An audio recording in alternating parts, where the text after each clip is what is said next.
Hello viewers, আসসালামু আলাইকুম। কেমন আছেন সবাই? আশা করি সকলে ভালো আছেন। একে মিডিয়া ইউটিউব চ্যানেলের আজকের ভিডিওতে আপনাদের সবাইকে স্বাগতম। মাটি দিয়ে হাঁড়ি, পাতিল এবং অন্যান্য সামগ্রী কিভাবে তৈরি করা হয় আজকের ভিডিওতে আপনারা তা দেখতে পারবেন। আপনারা দেখতে পাচ্ছেন একজন মহিলা মাটি দিয়ে খুবই যত্ন সহকারে থালার মতো কিছু একটা বানাচ্ছে। আমি ওনাকে জিজ্ঞেস করলে উনি বললেন এটা মাটির তৈরি পিঠা বানানোর সাজ, কিন্তু এটা এখনও পুরোপুরি তৈরি হয়নি। এটা তৈরি করতে হলে প্রথমে এটা রোদে শুকাতে হবে, তারপর বাকি কাজটি কমপ্লিট করতে হবে। আরেকটি কথা আপনাদের না বললেই নয়, এই মাটির তৈরি আইটেমগুলো সব রকম মাটি থেকে তৈরি করা যায় না। এগুলো তৈরি করতে হলে বিশেষ এক ধরনের মাটি লাগে, এঁটেল মাটি অথবা কি যেন একটা মাটি, আমি সঠিক বলতে পারলাম না। আপনারা যদি জানেন আমাকে কমেন্ট বক্সে জানাবেন।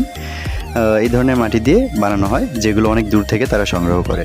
সময়ের স্বল্পতার কারণে আমি বানানোর প্রসেসটা সম্পূর্ণ দেখাতে পারিনি, তবে আপনারা যদি চান আমি পরবর্তী ভিডিওতে আমি এ ধরনের ভিডিও ফুল প্রসেস দেখিয়ে দেব। রোদে শুকানো হয়ে গেলে মাটি তৈরি এসব জিনিস এই বড় চুল্লিটাতে পোড়ানো হয় এবং তারপর এটি বিক্রির জন্য প্রস্তুত